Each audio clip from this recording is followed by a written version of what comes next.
Hello! After going to wedding number 5 in just about 5 weeks last night, what a run. We're relaxing today. We have the retro crew neck on. The vibes are right. We're ready to talk about football. But first, horrible scenes in Indonesia, as I'm sure many of you have already heard about. The actual count of how many people have actually passed away, well, the number is all over the place. 100 plus, 120 plus, 130 plus, whatever the number may be, it's far too many.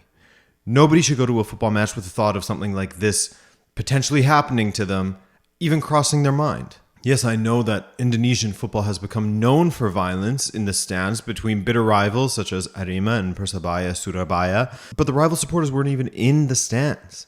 The police reaction came from supporters running onto the pitch and speaking angrily to some of the players, and then it turned into a riot, basically. It was horrible behavior from some, but a horrible reaction by the police as well, considering tear gas is actually banned from use in stadiums by FIFA for this reason alone. It can only lead to one thing: a rush to evacuate the area, which is incredibly dangerous and causes stampedes or a crush. So rest in peace to those who have tragically passed away, and myself and the Rabona TV community wish those who are suffering from injuries and the families of such, we wish them some speedy healing.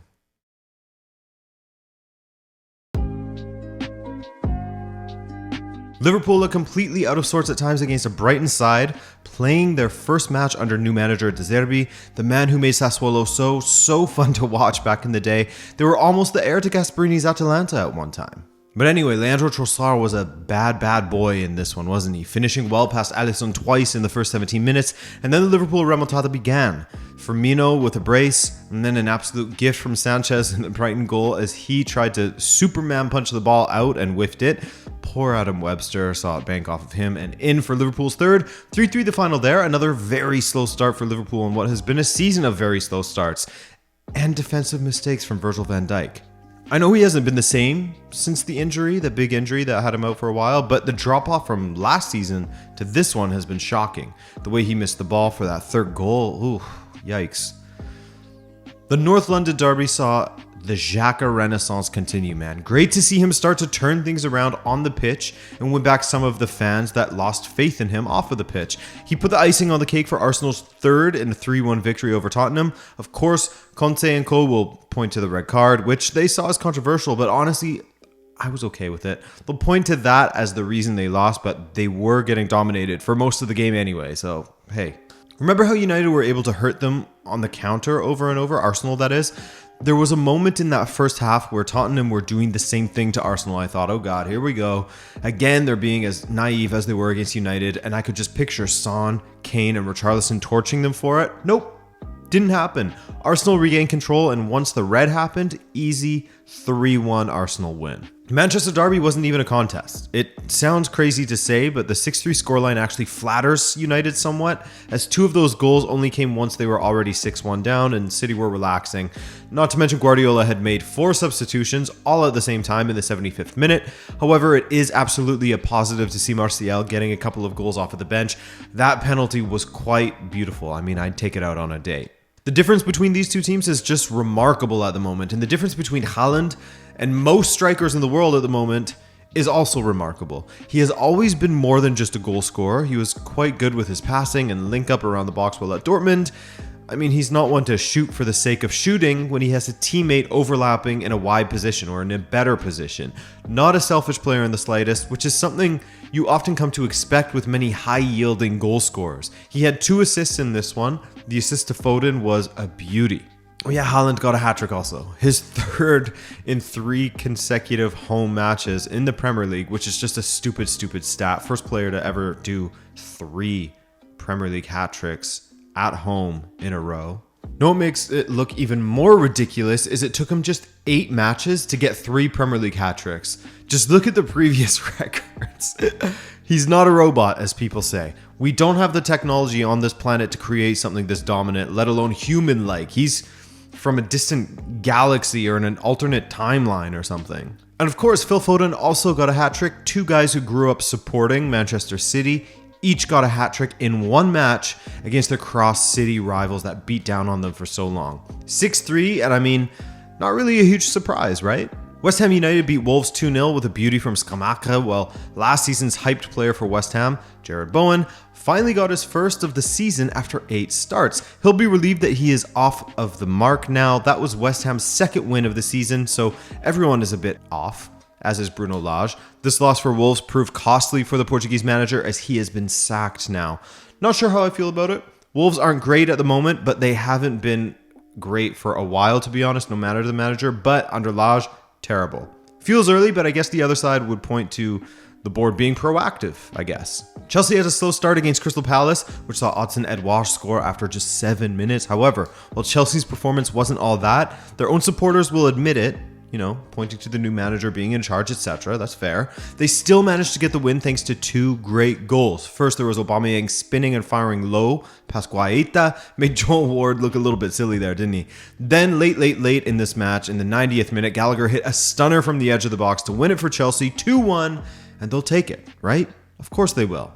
Newcastle United went away to Fulham and were helped out big time by Fulham's Nathaniel Chalobah for a reckless late tackle that saw him get sent off in just the 8th minute.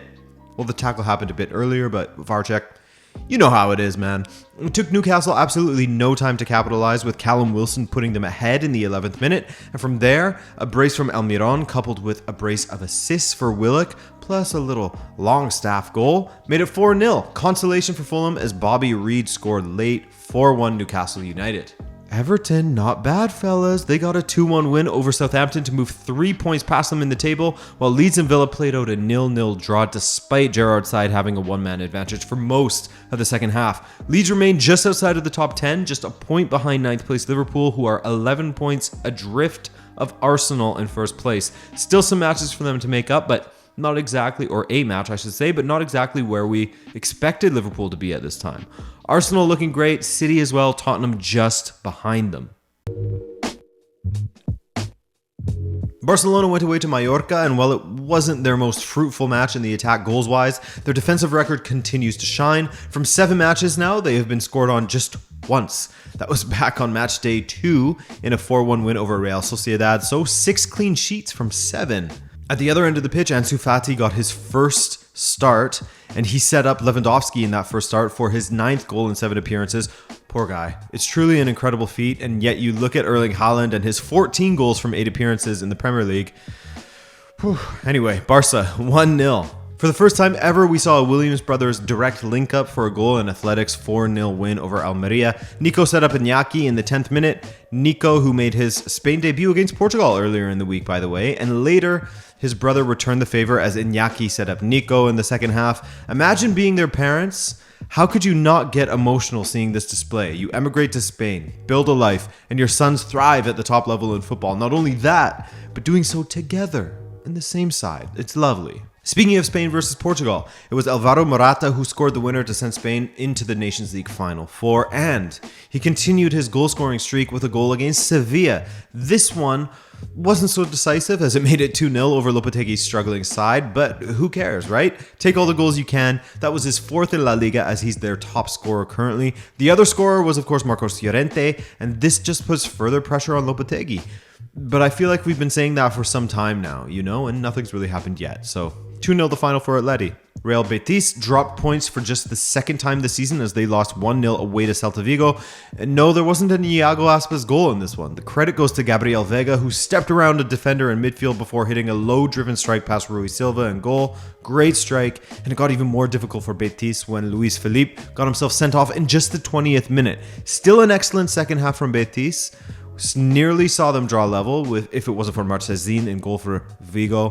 I forgot he plays for them, by the way. Even though he changed countries from Porto up to Vigo, from Portugal to Spain, he didn't have to move very far. 1-0 for Celta. Betis should never have worn those orange kits.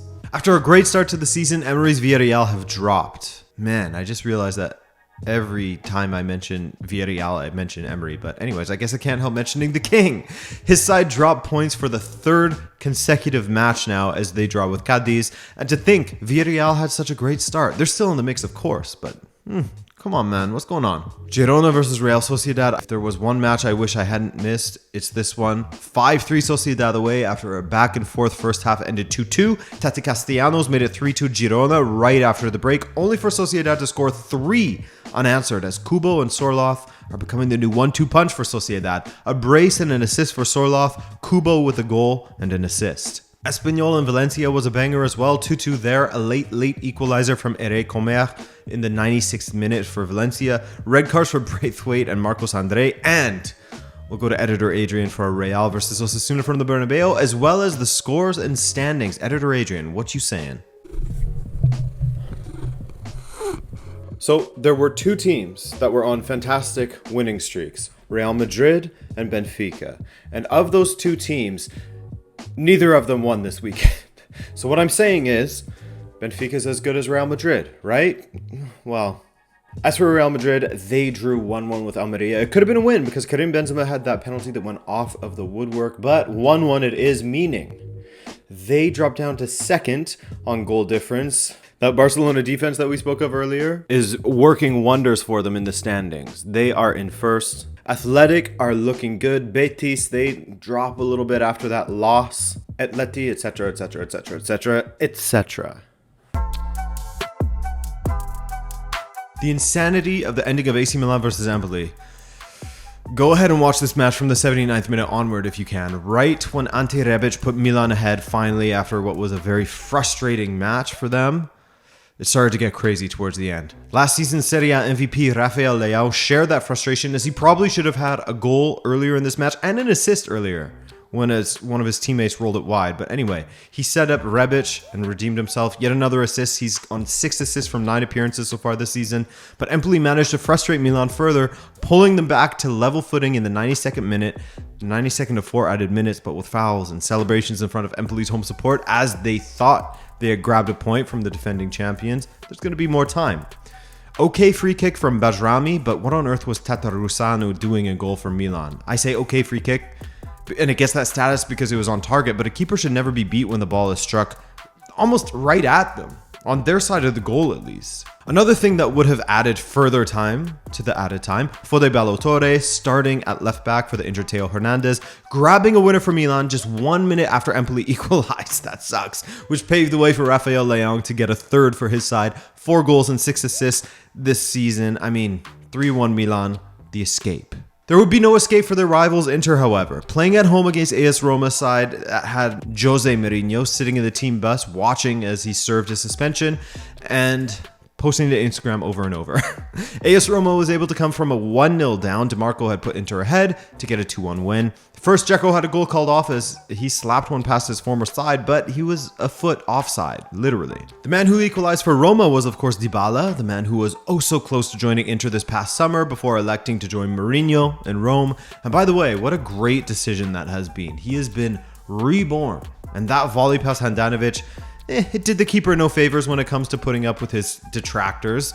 And in the second half, a stunning ball from Pellegrini was powered past Handanovic again by Chris Smalling. The big man was fantastic out there.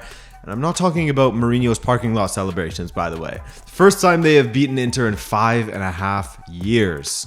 When I said Lazio make me sleepy the other week, they clearly took that personally. Well, kind of. I mean, losing 5-1 to Midtjylland is inexcusable, but their Serie A form has been great. 3 wins on the trot, 3 clean sheets, 2 4-0 wins in a row as they beat Spezia this weekend.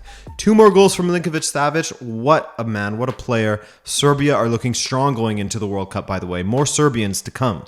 Sassuolo also won big as they beat down on Salernitana 5-0. Not only was this notable as it was a huge win for Sassuolo, that's stating the obvious, of course, but it was also historic, as we saw Maria Sole Ferreri Caputi officiating a match and becoming the first female referee in Serie A history, so shout out. Napoli stars were on display once again. Kvaratskhelia scored from an acute angle, while Anguissa scored a rare brace and Kim Min-jae was a rock at the back for them. Again, this time against Torino, by the way. Spalletti's boys are serious this season. What a team, and a 3-1 win. Atalanta are looking more serious than I thought, by the way. They stayed on pace with Napoli with a 1-0 win away to Fiorentina. That's huge.